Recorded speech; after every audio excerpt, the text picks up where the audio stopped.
Huminga ng malalim. Ang tagumpay ay hindi isang karera. Ito ay isang paglalakbay at bawat hakbang pasulong ay mahalaga. Ang pakiramdam ng pagiging napag-iwanan ay maaaring nakapanghina. Ngunit tandaan na ang mga kabiguan ay hindi katapusan ng daan. Sila ay hakbang patungo sa mas dakilang bagay. Kung nagmamadali ka dahil sa bigat ng pagkadismaya, subukang baguhin ang iyong pananaw. Sa halip na habulin ang isang layunin, ituon ang pansin sa kasalukuyang sandali. Ang bawat karanasan, mabuti man o masama, ay humuhubog sa iyo upang maging taong makakamit ang tagumpay. Tangkilikin kung nasaan ka ngayon, kahit hindi ito ang inaasahan mong kinaroroonan. Ang pag-unlad ay nagaganap sa tahimik na mga sandali, sa mga aral na natutunan at sa katagang nabubuo.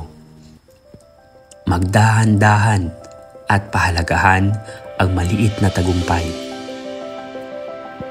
Ang proseso ay kasing halaga ng resulta at madalas dito matatagpuan ang pinakamagagandang alaala at aral.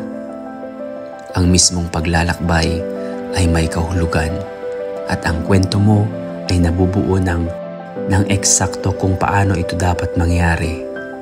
Manatiling matyaga, manatiling nakatuon at magtiwala na ang patutunguhan mo ay sulit sa oras na kinakailangan upang marating ito.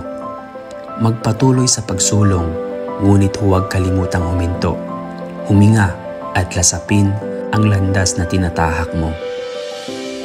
Ang mga pagkadismaya ay maaaring magmukhang hadlang, parang mga palatandaan na nagsasabing ikaw ay napag-iiwanan.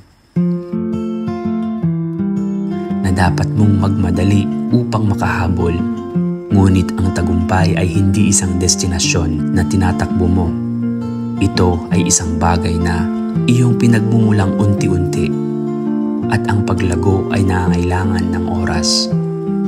Madaling ikumpara ang sarili sa iba. Maramdaman na ang buhay ay masyadong mabilis, na parang lahat ay may natutupad habang ikaw ay natatali sa kawalan. Ngunit baliktarin natin ang pananaw na iyon. Ang tagumpay ay hindi tungkol sa kung gaano kabilis mo ito mararating. Ito ay tungkol sa kung gaano mo lubos na nararanasan ang paglalakbay. Isipin kung nasaan ka ngayon. Ang sandaling ito, kahit nakakadismaya, nakakapanabik o nakakalito, ay bahagi ng iyong kwento. Ikaw ay natututo ng mga bagay na maghuhugis sa iyo. Humaharap sa mga pagsubok na magpapalakas sa iyo. Bawat hakbang na iyong ginagawa, kahit mabagal o hindi sigurado, lalapit ka sa nais mong marating. Kaya sa halip na habulin ang tagumpay sa buong bilis, maglaan ng sandali upang huminga, palagahan kung nasaan ka, hanapin ang saya sa maliliit na tagumpay, sa mga aral, sa proseso mismo. Ang tagumpay ay hindi lamang tungkol sa pag-abot ng isang layunin. Ito ay pagiging taong handa para rito. At kung nagmamadali ka, maaaring makaligtaan mo ang mga sandaling tunay na mahalaga. Maging matyaga sa sarili. Magpatuloy sa pagsulong.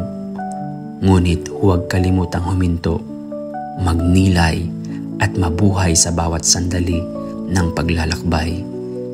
Dahil kapag lumingon ka, hindi mo lang maalala ang pagdating. Maalala mo ang paglalakbay na nagbigay ng tunay na halaga sa lahat ng ito. Ako si King at lagi nagsasabing, laging tignan ang magandang nangyayari sa ating buhay.